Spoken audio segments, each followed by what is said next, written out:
अस्सलाम वालेकुम जी नाजरीन, क्या हाल है। उम्मीद करता हूँ आप सब लोग खैर खैरियत से होंगे। मैं भी अल्हम्दुलिल्लाह, अल्लाह का शुक्र है, बिल्कुल ठीक हूँ। मेरा नाम है मारूफ अब्बास और आप देख रहे हैं मेरा यूट्यूब चैनल मारूफ तलागंग।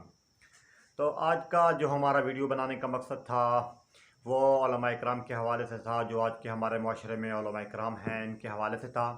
तो उलमा इकराम एक बहुत बड़ा नाम है इस्लाम में, और अल्लाह ताला ने इस उलमा इकराम को जो है बहुत बड़ा रुतबा दिया है। तो हमारे नबी करीम हज़रत मोहम्मद सल्लल्लाहु अलैहि वसल्लम ने फरमाया कि जब एक जो उलमा इकराम है, एक आलिम है, वो अगर एक कब्रिस्तान से किसी कब्रिस्तान से गुज़र जाए तो उस कब्रिस्तान से 40 दिन तक उस कब्रिस्तान से अज़ाब हटा दिया जाता है। और उलमा इकराम को नबी करीम सल्लल्लाहु अलैहि वसल्लम ने दीन का जो है वारिस करार दिया है। नबियों के बाद, सहाबा के बाद और वलियों के बाद जो है सहाबा इकराम को, उलमा इकराम को जो है वो दीन का वारिस नबी करीम सल्लल्लाहु अलैहि वसल्लम ने कहा है कि ये दीन के वारिस हैं। तो आज के हमारे माशरे में जितनी भी ये उलमा इकराम हैं, जो जिनके बयान आते हैं, रोज़ाना होते हैं, तो इनके बयानात माशाल्लाह ठीक होते हैं, अच्छे होते हैं। लेकिन इनके बयानात जो हैं वो हमारे ऊपर, आप लोगों के ऊपर कोई असर नहीं करते। असर क्यों नहीं करते, किस लिए नहीं करते, किस वजह से नहीं करते? इसका एक सबसे बड़ी वजह ये भी है कि जो बंदा, मैं हूँ, आप हूँ, कोई उलमा इकराम है या किसी भी फील्ड से कोई बंदा भी किसी को नसीहत करता है, अगर वो ख़ुद उस पर अमल नहीं करता, वो सिर्फ नसीहतें करता है और बताता है, तो उसकी जो नसीहत है उसकी बात में वज़न नहीं होता, उसकी बात के ऊपर जो भी है वो अमल नहीं करता। तो आज की जो वीडियो है ये बिलखसूस हमारे उलमा इकराम जो पाकिस्तान के बड़े आलिम हैं, जो पूरी दुनिया में सबसे ज़्यादा सुनने जाने वाले हैं, मौलाना तारिक जमील साहब सबसे ज़्यादा ये सुने जाने वाले हैं। और ये जब अपने बयान करते हैं, अक्सर बादों का ज़्यादातर, बल्कि ये वज़ीरों के दरमियान और बादशाहों के दरमियान इनके बयान होते हैं। लोकल प्रोग्राम तो ये जो लोकल जो महफ़िल है ये अटेंड ही नहीं करते। तो बात करने का मकसद ये है कि जब इनको स्टेज पे बुलाया जाता है बयान करने के लिए, जो इनको बुला रही होती हैं अक्सर ख़वातीन होती हैं, उनके सर के ऊपर पर्दा नहीं होता, वो बिल्कुल नंगे सर होती हैं। और जहाँ मौलाना साहब बैठे होते हैं वहाँ पर भी औरतों के सर के ऊपर, किसी के ऊपर भी वो पर्दा नहीं होता, बापर्दा बैठी होती हैं, बेपर्दा बैठी होती हैं, किसी के सर के ऊपर कोई पर्दा नहीं होता। तो बात करने का मकसद ये है कि एक आलिम है, उसकी एक पावर है। इस्लाम ने बहुत बड़ा उसको रुतबा दिया है कि जब आलिम किसी महफ़िल में जाए, उसमें औरतें हों, तो आलिम का एक ऐसा, अल्लाह ने एक रुतबा दिया है, एक ऐसा दबदबा दिया है कि औरतें ख़ुद ब खुद ही उस आलिम को देख के पर्दा कर लेती हैं। अब मौलाना अब्दुल सत्तार न्याज़ी साहब एक आलिम गुज़रे हैं, वो जब एक महफ़िल में गए तो वहाँ पे औरतें भी थीं, मर्द भी थे। तो काफ़ी मर्द अंदर इंटर होते रहे, अंदर आते रहे, तो किसी औरत ने जो है इसी तरीके से वो पर्दा नहीं किया, बगैर पर्दे की थी। तो जब मौलाना साहब अंदर तशरीफ़ लेके आए तो औरतों ने पर्दा कर लिया। तो उन औरतों से पूछा गया कि बाकी मर्द आ रहे थे, आपने पर्दा नहीं किया, मौलाना साहब आए तो आपने पर्दा क्यों कर लिया? तो उन औरतों ने बहुत खूबसूरत और बहुत अच्छा जवाब दिया कि पहले जो आ रहे थे वो मर्द तो नहीं थे, असल मर्द तो अब आया है। तो मैं इन उलमा इकराम से गुजारिश करूँगा कि अपने आप को इस स्टेज पे लाएं और इस ऐसी जो है ना मौलाना अब्दुल सत्तार न्याज़ी वाली जो है पर्सनैलिटी, ऐसे इस क्या नाम है, उनके नक्शे कदम पे चलें, ताकि आपको भी औरतें देखें और वो भी पर्दा करना शुरू कर दें। आपका कैसा रोब होना चाहिए, आपका ऐसा दबदबा होना चाहिए। आप मीडिया पे आते हैं, आप औरतों को इंटरव्यू देते हैं, आप हंसते रहते हैं, जनाब आपका इतने बड़े आलिम हैं, तो ये बातें आपको ज़ेब नहीं देती, ज़ेब किसी को भी नहीं देती। लेकिन आलिम है, आलिम को जब बाकी जो आम लोग हैं, मेरे जैसे लोग हैं और जो बाकी लोग हैं वो देखते हैं, तो वो कहते हैं कि उलमा इकराम की ये हालात है, तो पीछे तो फिर सब इसी नक्शे कदम पे चलेंगे, आपको देख कर चलेंगे। तो मौलाना साहब, आप जो बयान करते हैं, बयान करते करते आप जब दुआ करते हैं तो आप बहुत अच्छी एक्टिंग कर लेते हैं रोने की। आप रोने लग जाते हैं, रो के जो आप दुआ करते हैं कि अल्लाह हम थक गए हैं, तू मान भी जाना, हम थक चुके हैं, हम ये हो चुके हैं, हम वो हो चुके हैं, तू आ भी जाना, हम थक चुके हैं। आप एयर कंडीशन हॉल्स में बैठकर, एयर कंडीशन गाड़ियों में बैठकर और 20 किस्म के खाने खाकर स्टेज पे बैठकर आप रोने लग जाते हैं कि अल्लाह तू मान भी जाना, हम थक चुके हैं, अब तू मान भी जाना, हम थक चुके हैं। इमाम हुसैन रज़ी अल्लाह ताला अन्हु ने तो करबला में नहीं कहा था कि अल्लाह हम थक चुके हैं, अब तू मान भी जाना। इमाम हुसैन रज़ी अल्लाह ताला अन्हु ने तो नहीं कहा था कि अल्लाह हम अली असगर के टुकड़े, अली असगर के टुकड़े जो उठा उठा के थक गए हैं मेरे मौला, अब तू मान भी जाना। हज़रत हाजी अब्बास ने तो नहीं कहा था कि अल्लाह मेरे जिस्म के टुकड़े टुकड़े हो गए हैं, मैं थक गए हूँ, अब तू मान भी जाना, खैमे के अंदर पानी पहुँचा दे। हज़रत इब्राहीम अलैहिस्सलाम ने तो नहीं कहा था कि मेरा अल्लाह मैं अपने मासूम बच्चों को लेकर जंगल में आ गया हूँ, मैं थक चुका हूँ, मेरा अल्लाह तू मान भी जा। जितने पैगम्बर हैं, वली हैं, हज़रत बिलाल हबशी रज़ी अल्लाह तआला अन्हु ने तो नहीं कहा था कि अल्लाह मैं थक चुका हूँ, मेरे ऊपर जो जुल्म कर रहे हैं कुफार, अब तू मान भी जाना। आप 20 किस्म के खाने खाकर एयर कंडीशन हॉल्स में बैठकर और आप कहते हैं कि जनाब हम थक चुके हैं, अब तू मान भी जाना। ये कोई दीन तो नहीं है जो आप इस तरीके से कौम को बेवकूफ़ बना रहे हैं। आप कहते हैं जी हम थक चुके हैं, हमें वो हो चुका है, ये हो चुका है। ख़त्म नबूवत की बात आती है आप बाहर नहीं निकलते, कोई नमूस रसालत की बात आती है आप बाहर नहीं निकलते। एक जो हमारे हुक्मरान है, जो हमारे नबी का नाम नहीं ले सकता, जो ख़ातमुन्नबिय्यीन का लफ्ज़ नहीं ले सकता, आप उनके अलग क्लिप रिकॉर्ड करवाते हैं कि ये बहुत अच्छे हैं, ये वो हैं, ये इनको उजरा चमन मिला है। जो उजरा चमन मिला है, जिन्होंने चमन उजाड़ा है, आप उनके साथ भी थे। आप जिन्होंने ये चमन उजाड़ा है, आप उनके साथ भी थे। फिर जब उनकी नवाज शरीफ की जो है वो वालदा ने इंतकाल किया, आपने उनका जनाजा पढ़ाया, तो आप जनाजा क्यों पढ़ा? आप कहते ना कि इन्होंने तो हमारे मुल्क का जो है चमन उजाड़ा है, इन्होंने हमारे मुल्क को उजाड़ा है, ये तो पाकिस्तानी शहरी ही नहीं कहलाते। ये जब ये रहते आउट ऑफ कंट्री हैं, ये बैरून मुल्क में रहते हैं, तो इन्होंने हमारे मुल्क को बर्बाद किया है। और जब ये इनकी रूह परवाज हो गई, डेड बॉडी जब इनकी जो हमारे मुल्क में इन्होंने भेज दी कि इसका जनाजा पढ़ाओ और इनको दफन करो, आप कहते हैं ना कि हम इनको नहीं दफन करते, हम इनको जो है हम इनका जनाजा नहीं पढ़ाएंगे, इन्होंने हमारे मुल्क को, हमारे चमन को उजाड़ा है, इन्होंने गरीब अवाम का टैक्स खाया है, इन्होंने मज़दूरों का हक खाया है। आप ये क्यों नहीं कहा? आपने उसका जनाजा जाके पढ़ा दी, क्योंकि वो बादशाहों की बीवी थी, बादशाहों की बेटियों बीवियों, उनके आप जनाजे पढ़ाते हैं। आपने अल्लामा खादिम हुसैन रिज़वी का जनाजा भी आपने नहीं पढ़ा, क्योंकि वो आलिम थे, आपने उनका जनाजा नहीं पढ़ा। आपने वो क्योंकि बादशाह नहीं था, जो दुनिया के बादशाह होते हैं आपको उनके जनाजे भी पढ़ते हैं। तो मौलाना साहब आप इतनी महंगाई हो चुकी है, आप भी कोई क्लिप रिकॉर्ड करवाएं ना गवर्नमेंट के ख़िलाफ़, कहे ना कितनी आवाम है, ये कहाँ जा रही है। एक आलिम को ज़ेब नहीं देता कि वो वक्त के जो बादशाह होते हैं आप उनकी जो है तारीफ़ें करना शुरू कर दें, उनके क्लिप रिकॉर्ड करवाना शुरू कर दें। माशाल्लाह काफ़ी पढ़े लिखे लोग हैं जो सुन रहे हैं। आप मुझे बताएं, आप हिस्ट्री उठा के देख लें पीछे, जो भी एक उलमाए कराम होगा, जो सच्चा उलमाए होगा, उसकी और जो वक्त का बादशाह होता है उनकी आपस में कभी भी नहीं बनी। क्योंकि वो अल्लाह का दीन बयान करता है, जो कुरान कहता है वो सामने और हक सच की बात डट के करता है। और जो वक्त के बादशाह होते हैं उनको ये बात अच्छी नहीं लगती, फिर उनका आपस में इख्तलाफात होते रहते हैं।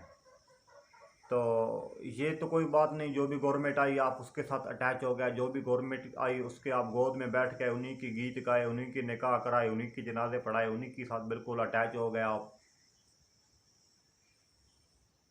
जो भी मुल्क में इतनी महंगाई हो रही है, आपने कभी किसी के ऊपर बात नहीं की। आपने आपको जिस वजह से इज़्ज़त मिली है, आपको नबी करीम सल्लल्लाहु अलैहि वसल्लम की वजह से आपको इज़्ज़त मिली है, अल्लाह ताला ने आपको इतना रुतबा दिया है। तो उनकी जब नमूस पे बात आती है, उनकी जब ख़त्म नबूवत पे बात आती है, तो आप बाहर नहीं निकलते। आप जनाब अपनी एयर कंडीशन गाड़ी में, अपने एयर कंडीशन कमरों में, और वज़ीरों के पास इधर चक्कर लगाए उधर चक्कर लगाए, और बस ये तो दीन नहीं है। आपने पूरी कौम को जो है वो बेवकूफ़ बना रखा है। पूरी कौम जनाब आपने अवार्ड लिया, पिछले साल लिया आपने अवार्ड, तो आप जब अवार्ड ले रहे थे तो आपको जो स्टेज पे ख़वातीन बुला रही थी उसके सर के ऊपर पर्दा नहीं था, वो जो पीछे बैठी थी किसी के सर के ऊपर पर्दा नहीं था, तो आप उनको फेस टू फेस सामने बैठ के ये नहीं कह सकते थे कि जो मेरे सामने बैठी हैं आपके सरों के ऊपर पर्दे नहीं हैं, अब मैं उस महफिल में ही नहीं जाऊंगा जहाँ पे औरतों के पर्दे नहीं हैं। आप एक सब ने कल क़यामत के दिन मैदान हशर में पेश होना है, रब के हजूर सब ने पेश होना है, मैंने भी पेश होना है, आपने भी पेश होना है। तो अब वहाँ जाके क्या मुंह दिखाएंगे कि अल्लाह मैं वहाँ पे जो महफिल होती थी, वहाँ पे जो ख़वातीन होती थी उनको सरों के ऊपर पर्दे नहीं होते थे, मैं उनके सामने खड़े होकर और किससे सुनाता रहता था और किससे सुनाता रहता था। इस तरीके से आपने पूरी कौम को जो है वो बेवकूफ़ बना कर रखा हुआ है। तो ये दीन नहीं है, ये दीन नहीं है। आपने जो आपके जितने भी ये आपके पीछे चल रहे हैं, आपने सबको जो है आप ऐसा दीन बयान करते हैं ना, अमन अमन, आपने सबको जो है ना पूरे दीन जो आप बयान करते हैं और जो आपको सुनते हैं, आपने एक बहुत ही बुज़दिल कर दिया है कौम को, और बहुत ही मुसलमान बुज़दिलाना दीन आप बयान करते हैं। दीन एक अपनी पावर रखता है, दीन की एक अपना एक म्यार है, वो बयान किया करें। जो उलमा कराम रातों, सर्दियों की ठंडी रातों में बाहर निकलते हैं, रोडों पे हज़ारों के साथ शेल खाते हैं, फिर उनके जो मानने वाले होते हैं वो फिर गोलियां खाते हैं, और उन्होंने गोलियां खाई, ख़त्म नबूवत के ऊपर उन्होंने पहरे दिए, नमूस रसालत के ऊपर उन्होंने पहरे दिए। हज़रत सुल्तान बाऊ रहमतुल्लाह अलैह फरमाते हैं कि जब मैदान करबला कैम हुआ तो उस वक्त 18,000 आलिम थे, 18,000 आलिम थे उस वक़्त। और जब मैदान करबला का वाक़या पेश हुआ तो एक आलिम भी नज़र नहीं आया। नबी की आल ने सारी कुर्बानियाँ दी, सब आलिम गायब हो गए। तो नबी करीम सल्लल्लाहु अलैहि वसल्लम ने एक जगह फरमाया कि दुनिया का लानती तरीन शख्स वो होगा जो हज़रत अली अलैहिस्सलाम को जो है नाउज़ बिल्लाह क्या कत्ल करेगा, शहीद करेगा। तो जिस शख्स ने हज़रत अली अलैहिस्सलाम को जो है ना वो शहीद किया, वो इतना ज़िक्र करता था, इतना ज़िक्र करता था कि जब उसको पकड़ा गया और उसकी ज़बान को काटने लगे तो वो कहता था कि मेरी ज़बान जो है ना वो मुझे थोड़ा इस्ता काटो, मैंने ज़िक्र करना है। तो मेरी गुजारिश है कि जितने भी हमारे ये पाकिस्तानी हैं और जितनी भी हैं, ये बस देखी दिखाई बातें जो भी कर रहा हो उसके पीछे उसी के नारे और उसी की जो है गुन गाना शुरू कर देते हैं। कुछ खुद भी देख लिया करें। पहली बात तो यह है कि इंसान सब माशाल्लाह पढ़े लिखे हैं, ख़ुद कुरान मजीद पढ़ें, ख़ुद उसका तर्जमा निकालें, ख़ुद सीखें, असल बात तक खुद जाएं। इन उलमा इकराम की बात जो आज के और ये आलिम हैं, इनके पीछे आप मत चलें। ये अपनी मर्ज़ी के दीन बयान कर रहे हैं, अपनी मर्ज़ी के सब कुछ कर रहे हैं। तो एक आलिम को ये ज़ेब नहीं देता कि मेरे मौला हम थक चुके हैं, हम ये हो चुका है, वो हो चुका है। मैं कौन कौन सी आपको मिसालें दूँ। अरे यूनुस अलैहिस्सलाम को जब मच्छी निकल गई तो उन्होंने क्या कहा, उन्होंने कहा कि मेरे मौला मैं थक चुका हूँ। कोई एक साहबी, कोई एक पैगंबर बता दें जिसने कहा हो कि जब नबी पाक ने पेट पे दो दो पत्थर बांधे, सहाबा कराम ने पत्थर बांधे, उन्होंने तो नहीं कहा कि मेरे मौला हम थक चुके हैं, अब तू खुद हमारी मदद फरमा। तो इस तरीके से कौम को जो है ना वो बहुत ज़्यादा ये जो हमारे उलमा इकराम है ये बुज़दिल कर रहे हैं हमारी कौम को। दीन ऐसा बयान करें जैसे बूढ़े भी जवान हो जाएं, उनके अंदर ईमान ताज़ा हो, ऐसा दीन बयान करें। ऐसा दीन मत बयान करें अमन अमन अमन, सबर सबर सबर। इतना सबर और इतना अमन और हर बात जो है वो मुज़ाकरात के साथ हल ये नहीं होते। अगर इस तरफ से होता तो सहाबा कराम इतनी जंगें न लड़ते।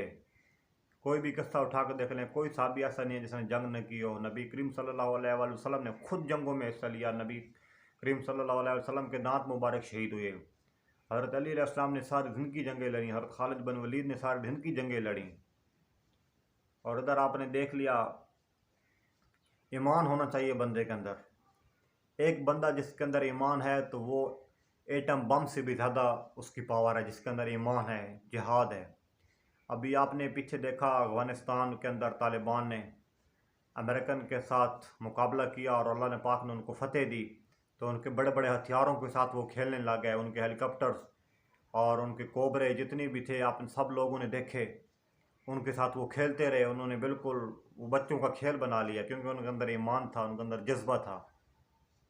तो इसी तरीके से अंदर मैं उलमा इकराम से गुजारिश करता हूँ कि ऐसे बयान करें जिसमें कौम के अंदर जज्बा आए और जो है ना वो कौम मुसलमान जागें। ये अंग्रेज़ों के आप तलवे मत चाटें। यहूद नसारा आपके कभी भी दोस्त और आपके साथ मुखलिस कभी भी नहीं हो सकते। इन्होंने आज भी आपको धोखा देना है, इन्होंने कल भी आपको धोखा देना है।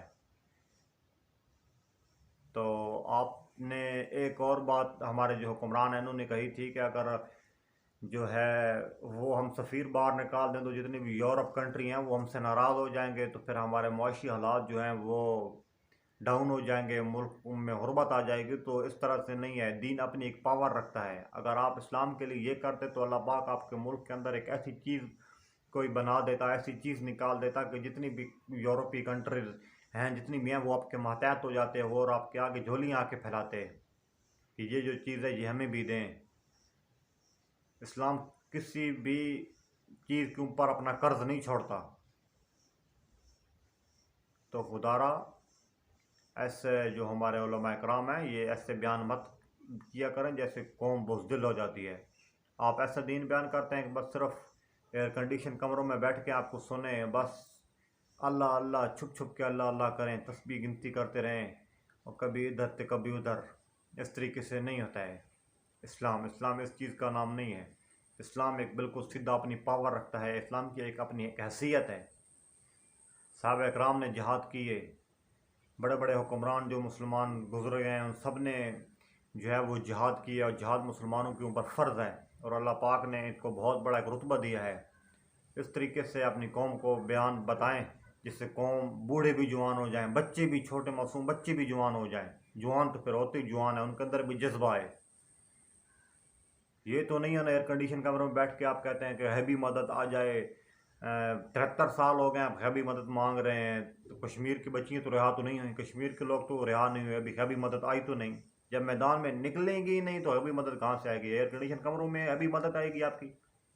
ए अल्लाह हम थक चुके हैं, तू मान भी जा। हम पता नहीं आप क्या क्या लफ्ज़ कहते हैं, मैं तो वो लफ्ज़ लेना भी गवारा नहीं समझता। तू मान भी जा, तू मान भी जा। 20 किस्म के खाने खाए, वीआईपी गाड़ियों में घूमा और एयर कंडीशन हॉल में बैठकर कहा अल्लाह तू मान भी जा हम थक चुके हैं, तू मान भी जा हम थक चुके हैं।